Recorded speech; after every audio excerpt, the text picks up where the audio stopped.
let us know. We just are so proud of our board.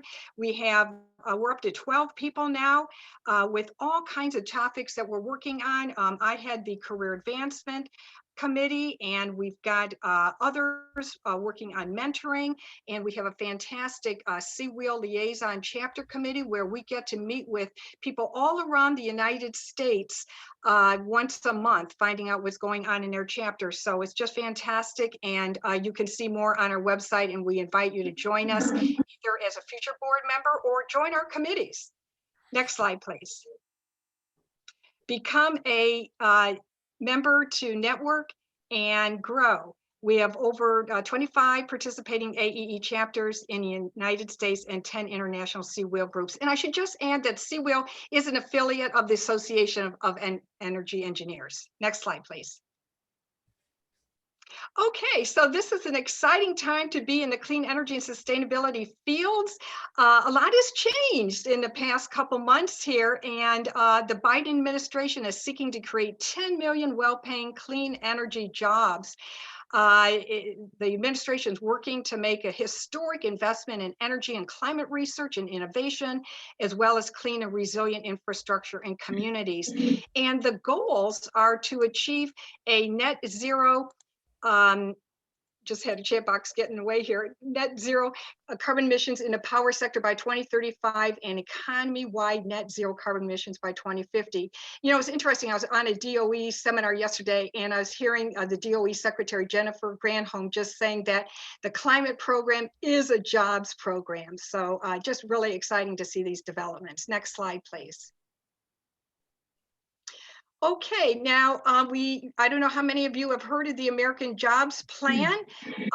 On March 31st, President Biden unveiled the American Jobs Plan to invest $2.3 trillion investment into infrastructure and jobs. And, you know, this is really amazing because some people have said this is along the lines of the Marshall Plan in terms of what was invested to rebuild Europe after World War II, and that money is being used to build America back better. So you can just see some of the large numbers here to upgrade, innovate our power sector, make it add more renewables, 100 billion. Transportation, 621 billion with 174 billion for EV investments. Workforce development, R&D, job training, manufacturing, small business. So a lot of money here. And again, this is all a plan. Congress will ultimately set the scale of spending, but very, very exciting. And many groups have even called for more spending. 4 to 10 trillion. Okay, next slide, please. And we had the American Rescue Plan Act of 2021. This has been passed through Congress, the 1.3 trillion economic stimulus bill. Not as much here on clean energy, but it did include 100 million for the Environmental Protection Agency, half for environmental justice grants and activities to help communities disproportionately burdened by pollution. And then a good amount of money for mass transit systems, as well as 1.7 billion for Amtrak. So we'll see how this all plays out, but this money's in the pipeline. So again, I want to welcome our audience. We had people register in advance, and we asked them what their professions were. And you can see here, we have a lot of people. The cluster was energy, and then we have a smaller one here over in environmental, project analyst, energy efficiency. Glad to see that. Business, just all kinds of things. A student, PhD, so just a lot of different levels here. Mechanical engineering, building, just a wonderful variety of everyone on the call. We're just so excited that you can be here to join us for our first part of our series here. And I also see a CEM, so that's really, really great to see that as well, which is an AEE certification. Next slide, please. I wanted to let everyone know that I thought this was a really interesting article on LinkedIn.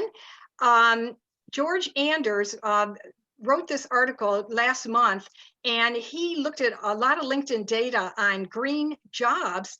And the key takeaway is that there are a lot of traditional green job listings out there, but for every traditional green job posting, like energy analyst, transportation engineer, facilities manager, geologist, those that are maybe more in the kind of STEM area, there were 2.6 non-traditional postings. So he says you don't necessarily need to have a degree in environmental science. A lot of other pathways work too. So I just, I wanted to point this out. I just thought that was really an interesting observation. A customer service representative might have various green skills depending on, maybe they're working for some sort of energy company, or sales specialist, all kinds of different jobs out there to get you into the energy field. And it's interesting because our speakers, I think 3 out of 4 of them kind of also came in through non-traditional pathways as well. Okay, next slide, please. Look, I know a lot of people here are already working in the energy and sustainability industry, but if you're interested in shoring up your qualifications, staying current, or transitioning into this sector, I wanted to let everyone know about these fantastic certifications that AEE offers. The CEM, Certified Energy Manager, a Business Energy Professional, all kinds. Next slide, please. This elaborates more on just this list of certifications in energy management, energy service and commissioning, sustainable development. I took the sustainable development professional. I didn't end up hanging around to take the exam, but the material was really very high quality. And they also have utility services, and some are renewal only, but this just gives you an idea of the wonderful programs AEE has. Next slide, please. Okay, we're going to get to our speakers in about 2 minutes. Next slide. I just wanted to give you a heads up on our the rest of our 4-part series. We've got Alexis Stone, who serves with me on the CWEEL Career Advancement Committee. She's a president of Eco Preserve. We're just getting fantastic women, just great credentials and careers, and she's going to be focused on the transportation sector. You saw earlier about the 600 billion in transportation, so we want to learn a little bit more about that and see just what all these opportunities are by inviting people in academia and industry and government. And then we have Christina DiBardino, who will be looking at the utility power sector, and she's a senior account executive, Direct Energy and NRG Energy Company, and also serves on the committee. Next slide, please. And we hope you can join us for those upcoming seminars. And then last, kind of the icing on the cake for our last webinar will be June 16th, where we'll have all these green career gurus. Dr. Beth Offenbacher leads our green career programs at Leaders in Energy. We've got Natalie Osborne with a very deep utility experience, who's been a speaker before on energizing your career, and she will help energize everyone to get a clean energy job. Let me guarantee you that. Okay, next slide, please.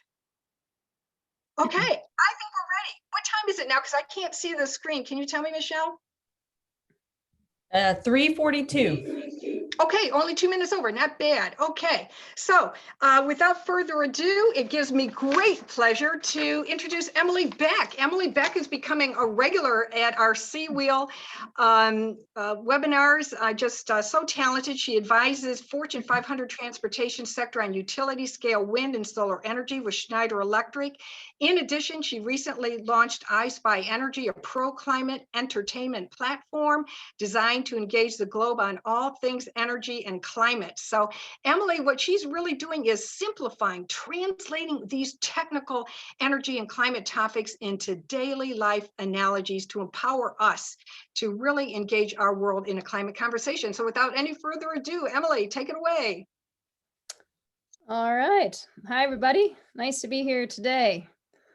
All right. Yeah. So I started I Spy Energy in June of last year. The pandemic was a great time to start a video blog. I had a lot of time to do it on the weekends. And so, yeah, I started to really attempt to clarify energy and climate initiatives and in a way that makes these topics just more approachable and actually maybe a little bit fun, right? To connect it to us a little more personally, really with the goal to enable us all to engage ourselves as well as our worlds in the climate conversation and have confidence when doing so. So today I thought I would share a little bit about my most recent episode and how I reframed Biden's top or a few of Biden's top climate headlines just to make them a little easier to grasp and also easier to talk about. So yep. So here's the image for the beginning of the episode. All right, so let's go to the next slide here. Yeah, so here are the top headlines that we will review today. And I know each of us only has a few minutes to speak here, so I'm going to kind of go through these a little quickly. But in the breakout session, happy to talk further about them. And if you want the full lowdown on how I interpreted all of these climate headlines, please just go to I Spy Energy. Just Google I Spy Energy YouTube, and you can watch the latest episode here.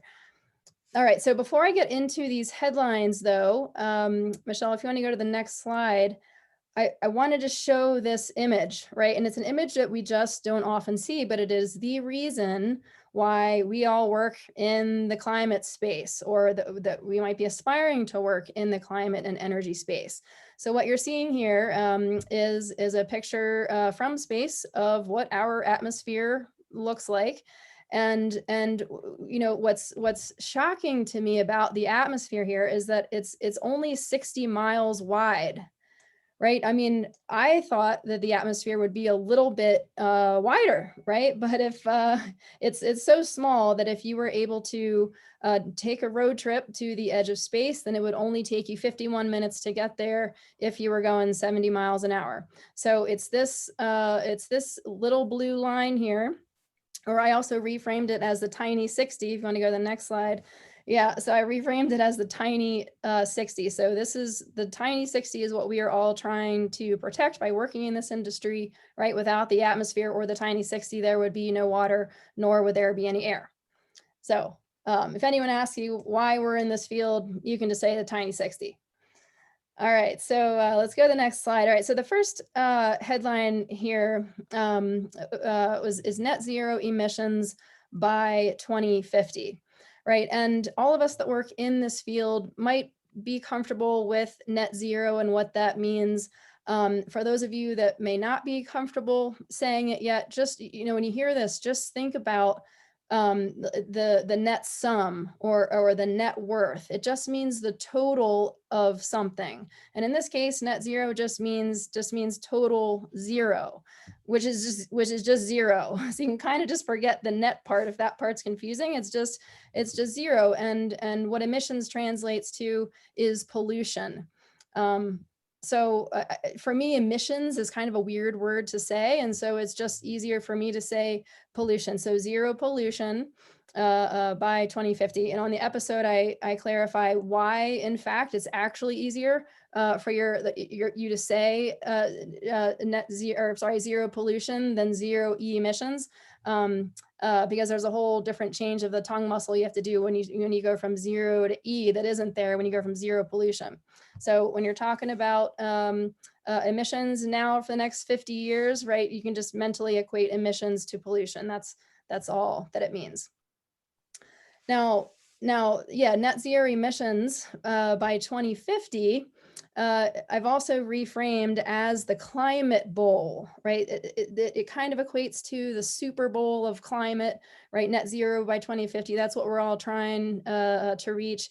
And so, so just to have some fun with this, you know, net zero by 2050 sounds pretty audacious and intense. So I'm just trying to reframe it by saying, yeah, you know what, this is the Super Bowl of climate. Let's just all call it the Climate Bowl. So so it's the United States' first climate bowl, as well as the world's first climate bowl that we're all in pursuit of achieving here.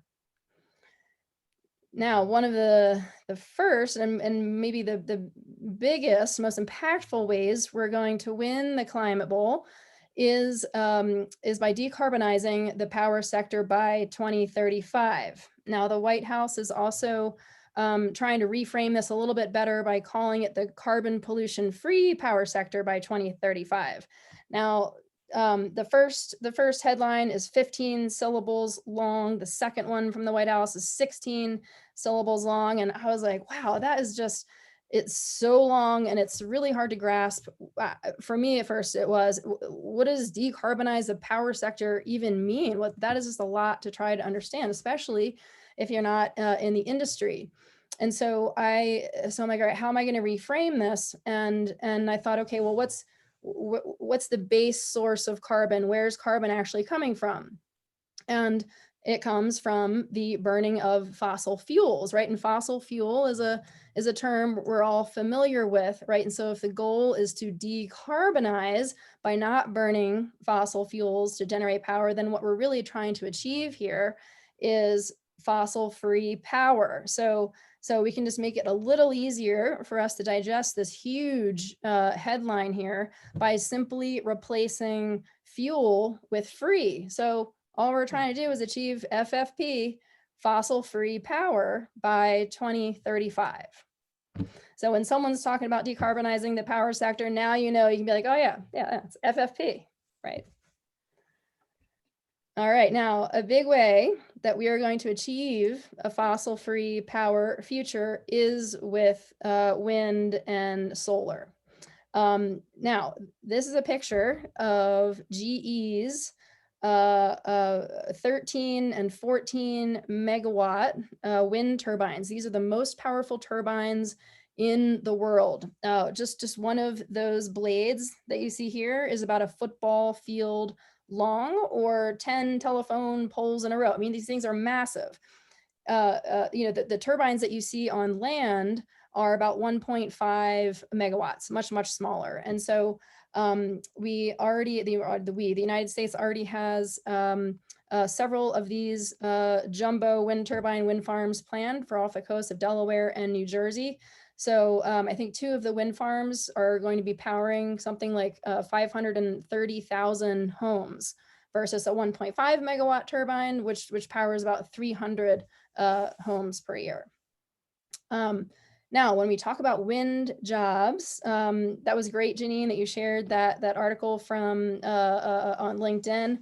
When I Googled how many renewable energy jobs there are just on LinkedIn, that platform alone, there's 11,000 renewable energy jobs, and 4,000 of those jobs are wind related. So just a ton of different jobs in this space with wind and solar, but it's not just with wind and solar that these new jobs are going to be constantly emerging. If you want to go to the next slide, there are, what I love about this industry is that it's constantly innovating, constantly changing. People are coming up with new inventions all of the time. The image on your right there, that is actually the world's first wind turbine toilet, right? So some guy in the UK created this toilet last year. And what it really does is it enables women to work in these offshore wind turbines, right? It's genius. And so apparently it's going really well. The guy's company already got acquired. The company, the image on the left there is not a fighter jet. I know it looks just like that, but it's actually one of Sweden's innovations in tidal energy sequestration. So it's a ton of work going into how to harness the energy from swinging tides. The image on the bottom left, a lot of work going into organic batteries. I know those look like normal batteries, but those are actually what are considered organic batteries today that can charge just as efficiently as other batteries. And then what I love about the image on the bottom right is the world, the United States, is investing a lot of time and energy into figuring out how to beam down solar from space to utilize on Earth. Something that I think about often, and wow, that would be super cool to work in that. So if I weren't working in wind and solar on the ground, yeah, I think I'll go work in space to try to make that happen. But I also read from the International Renewable Energy Association is that in 2017, there were 10.3 million jobs in the renewable industry, and that's forecasted to go to 29 million by 2050. So it's kind of going to be like, all right, well, what jobs don't include some component of sustainability and renewable going forward? Okay, I'll touch on this one quickly here. Yes, an interesting headline here because this initial headline from Biden was initially just meant for the buildings industry. So initially it was 50% less emissions by 2050 within our 4 million office buildings, which equated at the time to what he was saying, 1 million jobs, which is like hiring everyone in the city of San Jose. Uh-oh, I have a call coming in. City of San Jose, to enable that work within the space. And I'm really sorry if you guys are hearing my phone go off. Can you guys hear that? You guys, I'm sorry, I don't know how to get out of it. So sorry.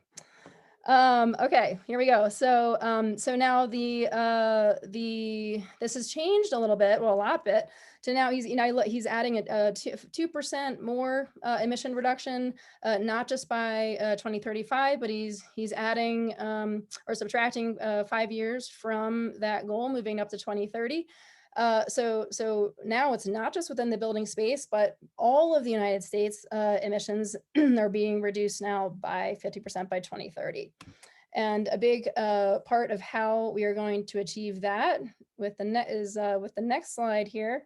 Yep. So Pete Buttigieg as the transportation secretary and Biden are now planning to transform us into the United States of Electrica. And if you have any interest in working in the electric automobile space, there are just a ton of opportunities there. Rivian, the company that's coming out with the first electric truck in June, has 1,500 jobs available now on their website, and you better believe the Bollinger and all of the other electric trucks will have similar postings as well. We're not just going to be electrifying our automobiles and highway systems, but we're also going to be focusing on trains and airlines. I know Buttigieg is really interested in developing a high-speed rail, the best in the world. And so while that might take an investment of 205 billion, where now we spend only 50 billion a year on our highways, man, that would be so excellent to be able to travel the country in a high-speed train versus our car. So many opportunities here, and look forward to talking with you guys further. Thank you. Very good, Emily. Hey, thank you so much. And where'd you get that cool spyglass? I got it. My boyfriend got it for me, actually, on eBay. It's eBay. Oh boy, that is so cool. I Spy, or a 100-year-old spyglass that was used in the Navy, 100 years ago. Wow. That is so neat, talking about technology. Okay, well, very good. I'd like to now introduce Dr. Erin Mayfield, who's a sustainable systems engineer and currently a postdoctoral scholar at Princeton University. And she was one of the co-authors of the Princeton Net Energy Zero report. She's going to tell us a bit about that.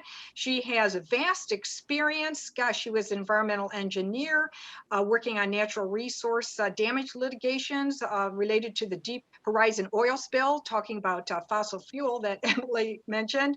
Her research focuses on developing multi-objective computational models that integrate techno-economic, environmental, and socio-economic objectives to inform energy and industrial infrastructure system transitions in a context of climate change. Her doctorate, PhD in engineering and public policy, is from Carnegie Mellon University. So without further ado, I now will move it to Erin. Welcome, Erin. Thanks, Janine. So I'm going to present on the Net Zero America study. So this was a 2-year study carried out by a large Princeton-led research team with the aim of informing public policymakers as well as private sector decision-making.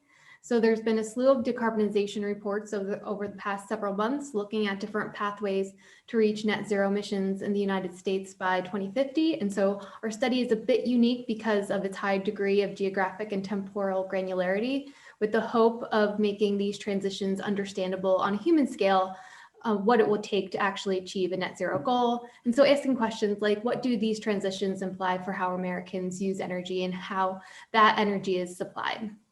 So there's a large breadth of things covered in this study. So here I'll provide some very high level results from our work. And so I just want to mention that we have a dedicated website for the study. So it includes our report as well as a data download portal. Next slide, please. So we modeled various alternative techno-economic pathways to achieve net zero emissions in the US by mid-century. And so this figure shows the electricity capacity over time in a reference scenario or similar to a business as usual scenario relative to alternative pathways that each achieve net zero emissions. So each of these net zero scenarios differs based on things like the rate of electrification and the extent of renewables deployment. So as you can see, renewable capacity, including wind and solar, expand in all of these net zero scenarios rather substantially, although the first decade of the transition is very similar across these alternative pathways, there's a large variation in the 20s and 30s and 2040s. Next slide, please. So we show that there are 6 key pillars to decarbonization. The first is end-use energy efficiency and electrification. So that includes things like electrification of our transportation fleet. The second key pillar is clean electricity. So that's wind and solar generation, transmission, in addition to other sources of firm power. The third key pillar is bioenergy and other zero carbon fuels and feedstocks. The fourth is CO2 capture, utilization, and storage. The fifth is reduction in non-CO2 emissions like methane emissions. And the sixth is enhancing our land sinks. So we have a vast report that goes into great technical detail on each of these pillars. So I encourage you to look at a report for more details. Next slide, please. So we show that transitioning to a net zero energy system is a big but affordable effort. So in this graph, we show the overall annualized energy system costs as a percentage of total gross domestic product in the US. So based on our assumptions, all of our different net zero scenarios show annualized system costs as a share of GDP in line with current levels. So this figure also suggests that some of our scenarios may cost a little more due to certain technologies being excluded or constrained in our different scenarios. The overall message is it's a big but affordable effort. Next slide, please. So our report lists out quantitatively what is needed to accomplish in the 2020s to be on track for a net zero target, achieving a net zero target by 2050. So this slide summarizes the additional capital that needs to be mobilized in the 2020s relative to a business as usual pathway. So the investments are nearly identical across all 5 of our scenarios. So these investments can be made with confidence that they will return value over the longer term. So about 50% of these investments are in wind, solar, and electricity transmission. About 30% of these investments is on the consumer side in vehicles, buildings, and appliances. About 15% of the investment is in the industrial sector, mostly for process efficiency improvement. And the remaining, about 10%, is split equally between development of CO2 transportation networks and technology demonstrations. And while this last 10% is relatively modest in terms of the overall investment, these actions are critical to take in the 2020s to provide optionality for the 2030s and beyond. Next. And so for context, we're showing an additional $2.5 trillion of capital needs to be spent over the next decade. And to contextualize that in terms of the American Jobs Plan, which proposes on the order of $2 trillion, or about half of which is related to clean energy. So this is a large public investment required, but of course, a lot of this will become private capital will be mobilized. So it's in line with the American Jobs Plan, what we're finding. Next slide, please. So in addition to modeling these broader techno-economic systems, we also did a lot of spatial downscaling for each type of infrastructure like solar, wind, transmission, CO2 pipelines, thermal retirements and conversion, and biomass feedstock and conversion. And so here is an example for solar, wind, and transmission. So I'll focus on just one of the net zero pathways. So there's a lot of different futures, right, which each have a different rate of deployment of solar and wind. So in this example that I'll provide, solar and wind comprise about 80 to 90% of electricity supply by 2050, which equates to about a 10-fold increase in solar and wind capacity over the next 30 years. So in this figure, I show the current system distribution of utility scale solar, wind, and transmission infrastructure in 2020. So the gray lines are transmission lines, the yellowish brown is solar, and wind is in blue. So this is in 2020. And next, please. And this is what it looks like in 2050 if we build out the system based on these different least cost objectives related to siting. So we can think about the deployment rates or the pace of this build out. So in the first 5 years of the transition, the deployment rate of solar and wind will have to be equivalent to the historical maximum deployment rate that we observed in the US. And then 5 years after that to 2030, this deployment rate will have to double, and the deployment rate continues to accelerate thereafter. And so this is a similar pattern for transmission capacity as well, which nearly triples by 2050. And so to contextualize this, it took about 150 years to build the current grid. And now we have to build that much transmission in the next 15 years, and then again in the 15 years after that. Next slide, please. So in addition, we modeled impacts of technology and planning decisions like employment and air quality. So here I'll show an example for employment. So this figure shows the potential future of job gains and job losses by aggregated resource sector. So we model all direct supply side energy related jobs. So you can see increases in solar in yellow, wind in blue, and grid related jobs in brown. And then you can see a decline of oil and natural gas as well as coal. Next, please. It seems like it missed part of the other slide. The animation didn't work, but we look at a range of different future pathways for our different net zero scenarios. And there's a large range in future job gains, depending on our different technological choices, and the rate of renewable deployment is really key in all of this. And I would also mention that we modeled at the occupation level changes in jobs over time, as well as changes in wages over time. And so one thing I'll highlight, given the topic of this panel discussion, is about 70% of the future jobs that we model do not require a bachelor's degree. In this slide, I'm showing at a state level employment over time. And so you can see in most states, there's an increasing employment over time in this scenario that we're modeling, but it will really be dictated by different socio-technological decisions we make regarding things like siting of manufacturing. And next slide. And I'll just also mention that we modeled air pollution benefits as well. And so this shows the cumulative impacts by decade, or avoided mortality, or in other terms, public health benefits associated with transitioning to net zero emissions, net zero economy by mid-century. So over the 30-year period, about 200 to 300,000 premature mortalities are avoided by moving to net zero emissions target. And I'll end there, but please, I encourage you to look at our report, which has a lot of detail regarding these different scenarios. Thanks. Thank you so much, Erin. Wow, there's a lot to unpack there, but just so interesting that you said what you projected in terms of investments is very close to what the White House is asking for. So thank you for that, and for also letting us know about the website for those that are further interested. So now it's a great pleasure to introduce Nicole Steele, who is a nationally recognized leader and expert in clean energy with a focus on frontline communities and workforce development. She's currently advising the Solar Energy Technologies Office at the U.S. Department of Energy on equity and workforce issues, and leading the National Community Solar Partnership. She was the founding executive director of Grid Alternatives Mid-Atlantic, policy director at the Alliance to Save Energy.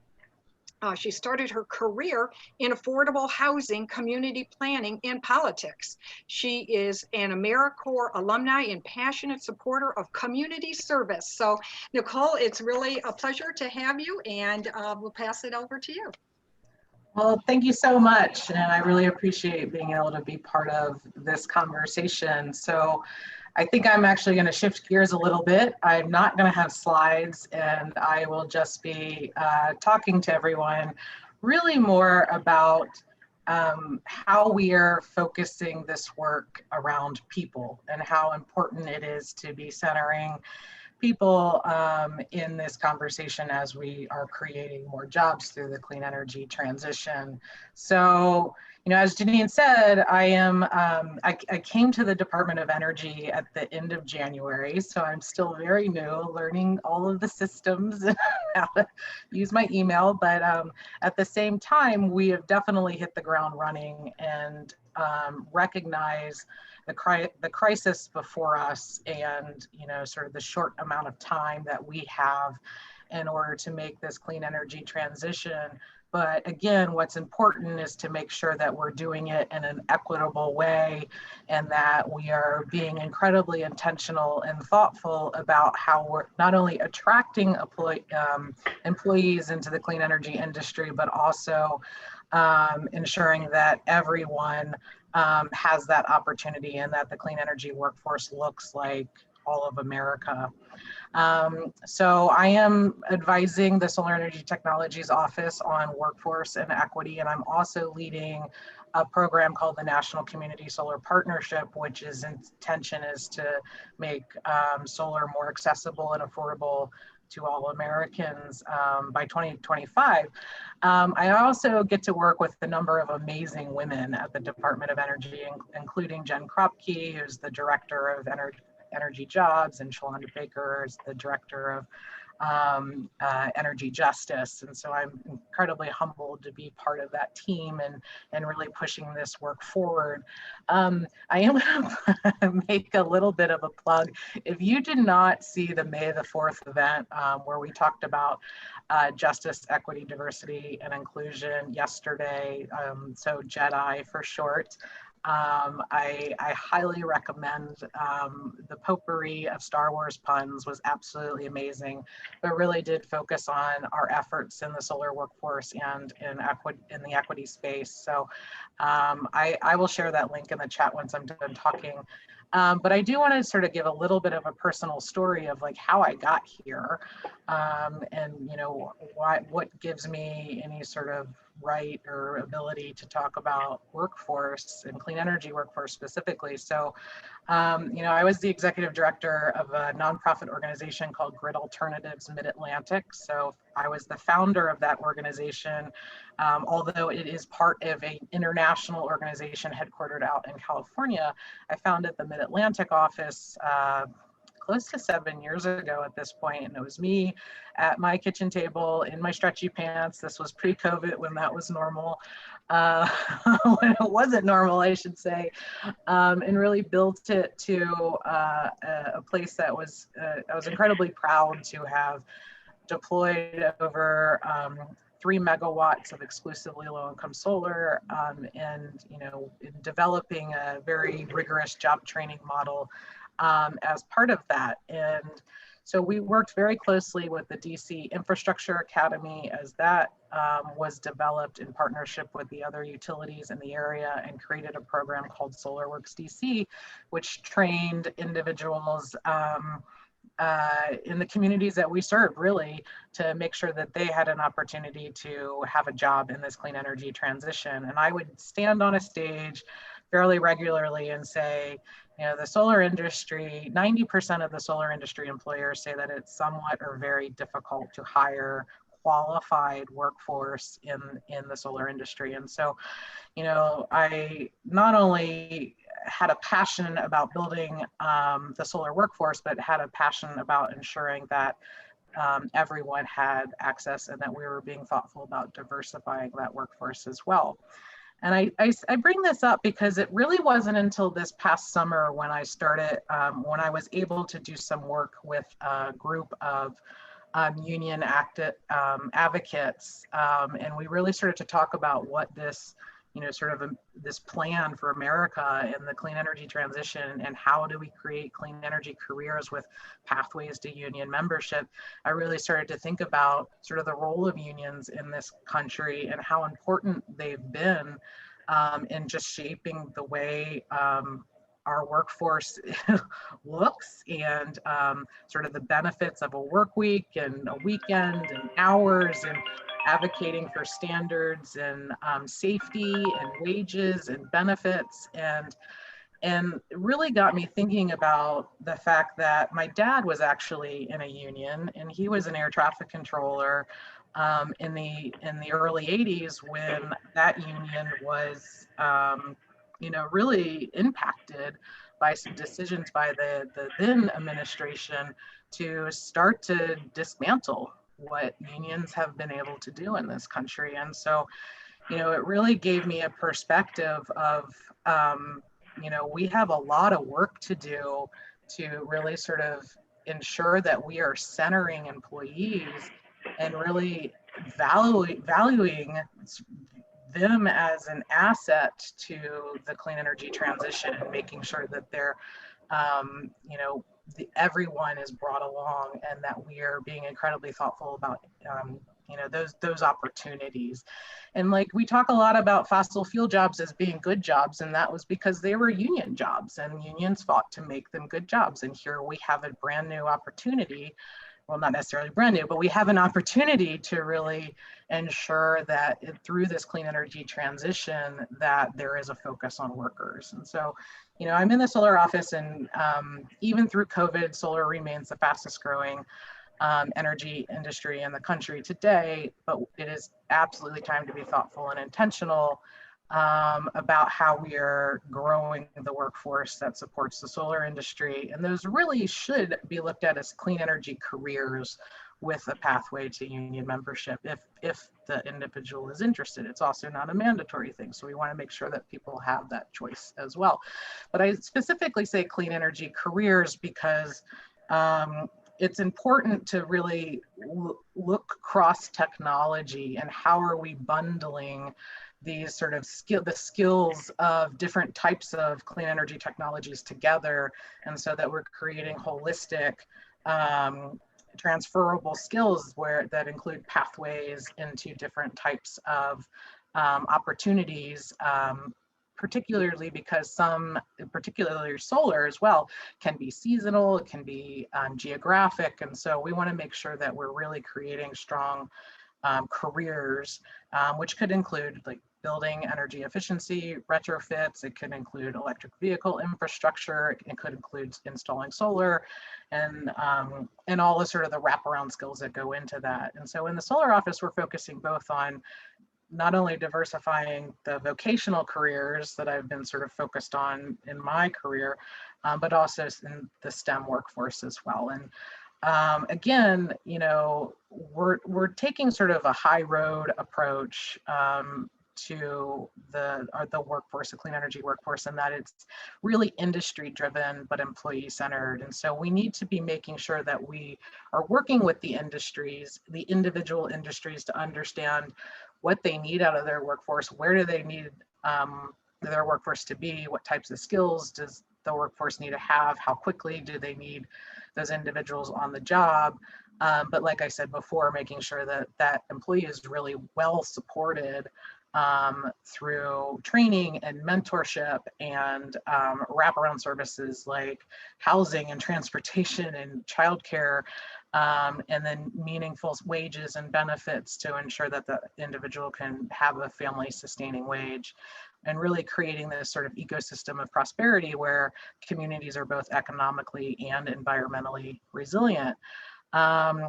We launched an RFI, so a request for information, yesterday as part of the May 4th event, and I'll also put that link in the chat after I'm done talking. But we're really looking for the solar industry to tell us how can the Department of Energy support industry growth, what skills do they need, what types of trainings do they need, what does that sort of ecosystem of prosperity look like, and so that we can really fully understand the current challenges and perspectives, and not we can make a lot of assumptions internally around our own experiences, but we want to make sure that we're creating an ecosystem where our stakeholders are really engaged and feel empowered and even have a level of ownership to the work that we are doing and supporting. And obviously, I'm just incredibly passionate about, creating a world with healthy people and families, and that includes economies and the environment. And so, that's why I do this work. We're under this climate crisis today, but really it's about people and, ensuring that people are healthy and happy and have a clean and, safe environment to live in throughout the generations, and that we're leaving this world as a better place. And so, with that, I'll turn that back over to Janine and Catherine. And thank you so much for letting me talk a little bit about the work I'm doing. Nicole, that was just really touching, and really liked your focus on people, and what a story about your father and everything. When you were speaking, I just Googled really quickly to see what % of the American workforce is represented by a union, and it's not so big.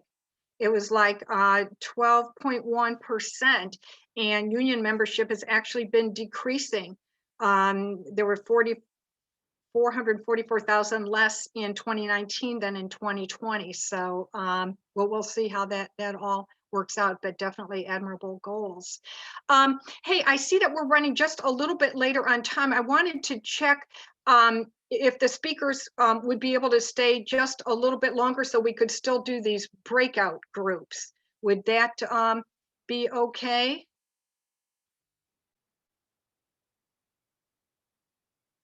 Catherine, are you okay staying a little bit longer? Or? I have a 4:30. You do? Okay. I'm sorry. Well, let's get you started anyhow. Yeah, I'll just cut what I had, something longer that I put together. I'll just keep it short. I'll just do a minute or something to keep us on time. How's that? If there's anybody that can speak quickly, it's me. Well, we're very interested in hearing what you have to say. So let me introduce you, and then we'll decide from there.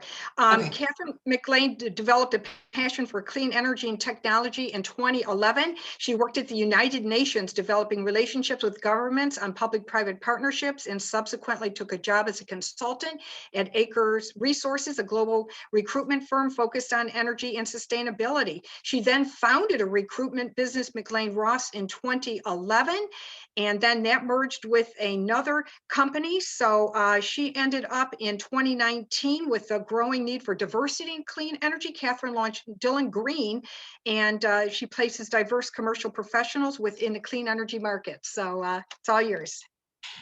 Thanks, Janine.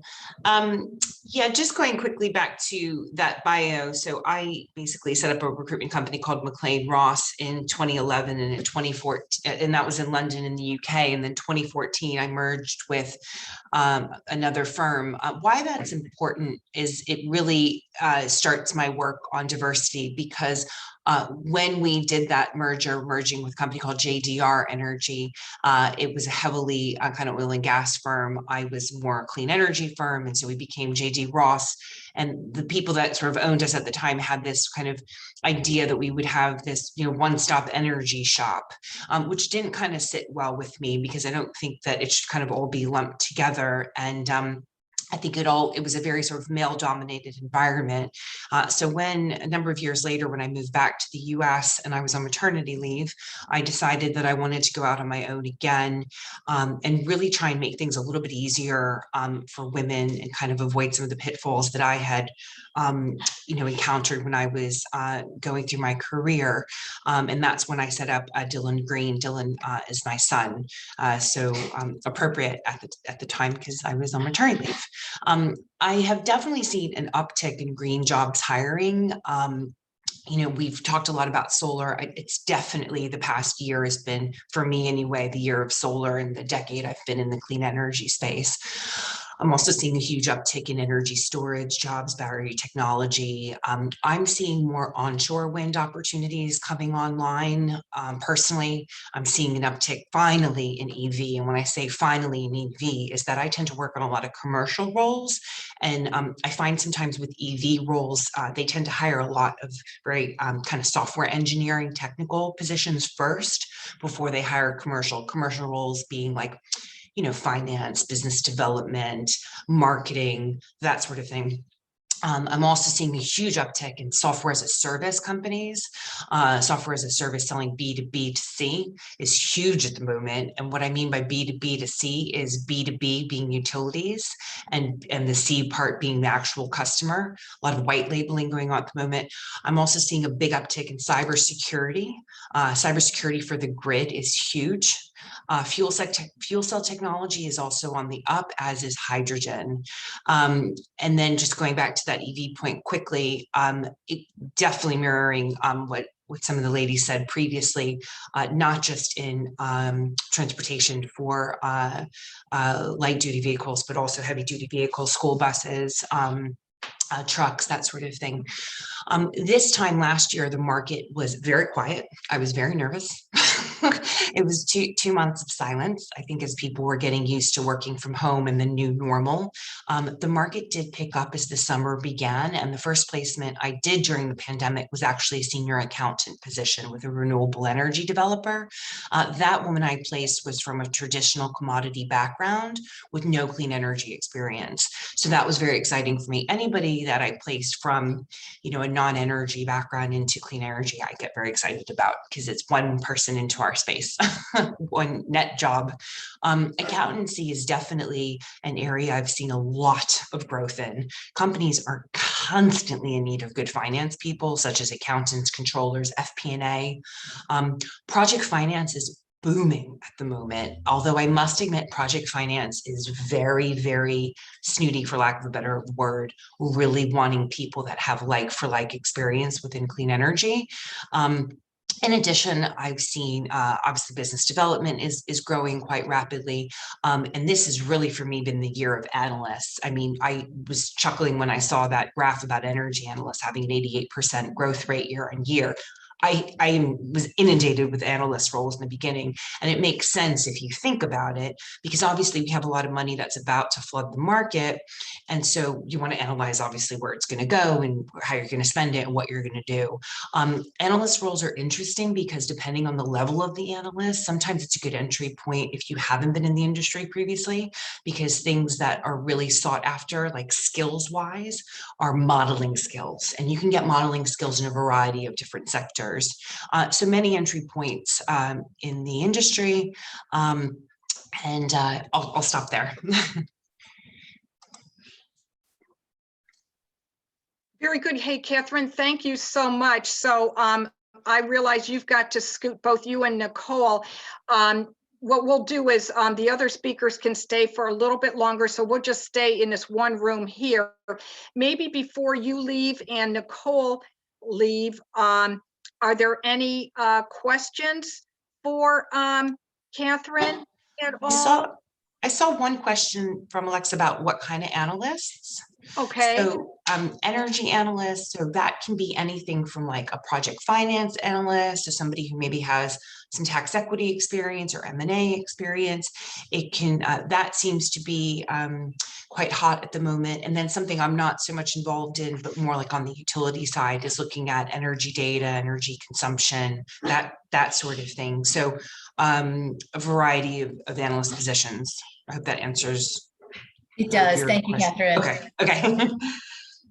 Hey, Catherine, one question I have is, you saw the LinkedIn article about the 2.6 jobs to the other jobs. Is that something that you're kind of seeing? Does that ratio seem right to you? Yeah, I think it does. I mean, I probably don't focus on the non-traditional part as much, so I don't have as much insight into like a customer service representative, for example. Yeah, I think that one thing I always try and like advise people is that the beauty about what's going on in our space is that it's gotten so big and there's so many mini sectors within our space that we need to remember not to focus so much on just kind of one area. Like I think sometimes people can get a bit frustrated, like they can't find a job within that one area. I think it's important to remember that we have so many different sectors within this industry now. It's become such a big space. Hey, Catherine, I see one question here. Are there career opportunities in the U.S. energy market for foreigners? And let me see if I can read the rest of that question. Not currently residing in the U.S. That's an interesting question, I guess, more with a remote environment, where people can just come in on Zoom. Yeah, I'm not so sure about that, about companies. There's a lot of interesting, I've had some experiences where I've tried to get people from Canada to be based in Canada to work in the US. And there's a lot of data protection. I find that sometimes you have to be in the US to work on US projects. What I will say is super positive is there is definitely a shift amongst my clients since Biden has come in to a help sponsor. So people that have had like an H-1B that have felt very tied to a current organization during the previous administration are now in a position where they can go to another organization, and companies are more than happy to kind of help transfer visas and help sponsor people. That has really been exciting for me, especially focusing on diversity, because I obviously want to place people, who from all over the world, not just, within our little microcosm. One other question, Catherine, then we'll let you go because I know you got to scoot. And then what we're going to do is we'll have two speakers that said they can stay for a little bit longer, Emily and Aaron, and I may bring in our facilitators just to see if they have any questions for them. Sure. But the question that came up, it was kind of specific, and maybe you already answered this, Catherine. Is there any chance for Canadians to get work permits in the U.S. within the clean sector? I think there is, but I think that it would be more likely that they would have to relocate in order to get that. Okay. I'm just not seeing it. I have continued to not see people be able to be remote and work on US companies for US projects, if that makes sense. Oh, I see. Yeah. I see. So they would have to physically move here.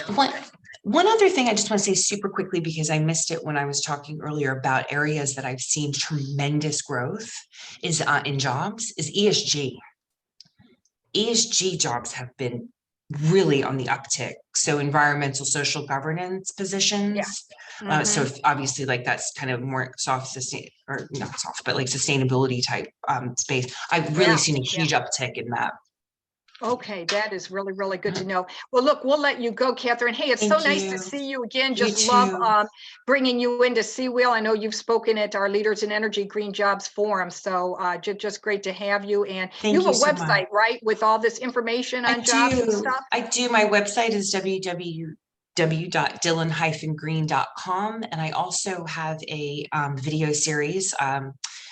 Like Emily, during the downtime, I developed a video series called The Green Light, where I interview leaders in clean energy on diversity, equity, and inclusion within our space. And those are on your website, Catherine? They are, yes. Fantastic. You guys are real go-getters. So thanks so much, Janine. And go-getters, I guess Nicole Steele says she needs to jump. She says, let's go make those jobs. So you and Nicole will leave, and then Emily and Aaron can stay for just a little bit longer, and then we'll start wrapping it up here. Alexa and Christina, as facilitators, do you have any questions that you'd like to ask Emily and Aaron? Sure. Yeah, go ahead, Christina. No, it's okay. I was just going to say, can you recommend any sources or other organizations for anyone who's interested in a clean energy job? I'll go first. I would say LinkedIn is really just a tremendous resource.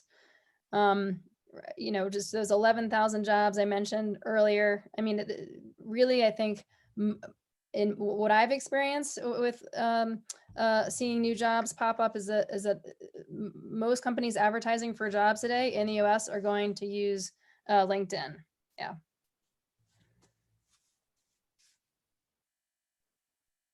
Yeah, I can just echo that as well. And also, if there's specific organizations that you're interested in working on, like constantly track their websites as well. And I've seen so many new jobs come up in the past 2 months, and they're constantly accelerating the number of available jobs. Mm. Yeah, that's I a good do point. one. And also following those companies on LinkedIn is a good idea too, to stay abreast of, you know, what new stuff they're working on. One question that I have that may be something that people on the call might like to know too is you guys are really phenomenal females in your field. You made it through all thick and thin to get there. Is there kind of a lesson that you could share, some hurdle that you were able to cross that maybe you could help us with a you know, an example of how you got through that? Sure, I'll go. Yeah, I had many hurdles. But yeah, I think having those hurdles means that once you have one, you kind of learn how to turn those hurdles into just opportunities and make them to your benefit, right? I mean, I have an English degree from a liberal arts college. I was a lingerie designer. I had no idea what renewable even really meant, right? Demand side management. I didn't know what that meant. And I got into the energy industry completely by accident. And I did so just by following something that I thought was interesting. I thought it was going to be interesting to go sell a hot water recirculation system without realizing that it was actually going to put me into the energy industry. So you know, being in the male dominated space could be considered quite a hurdle, not having any experience in the space, but I realized that being a woman in the space is your advantage. There are a lot of women working in the space, but turns out men actually do like to work with a woman. So that is not a hurdle. That is something to be celebrated yeah, celebrated is the best way to say that. That's fabulous. Erin, you're a PhD. Wow. Can you give us an example? Sure. I've spent about half of my professional career in academia, but I've also been a consultant, worked in government, worked at nonprofits, so a variety of different occupations, all in the energy space. And there were hurdles, different types of hurdles in each space. All were male-dominated areas. I would say what has helped me is being kind of flexible with how the whole economy is changing and having kind of redirecting to meet where the economy is. That has been helpful, but also knowing what I'm interested in and what skills I have and playing to that, right? Not trying to be something that I'm not. And I think that's been very helpful for me. Fabulous. Thank you both. Janine, you're on the line. Do you want to close it out, or can we take a few questions from our remaining folks? Emily and Erin, can we take one more and then close it out? Sure. Okay, you're very gracious. Thank you. And we still have an audience. Right. If anyone has a question, feel free to ask it. And Christina, were there any more questions that we had? There were not. Those were our big questions that we wanted to ask the ladies. Okay, well, if we're not seeing any more then from the audience, gosh, this was just really informative, and really thank the panelists for making this such a successful kickoff session. And can you advance the slide, please, Michelle? So please do join us on May 19th.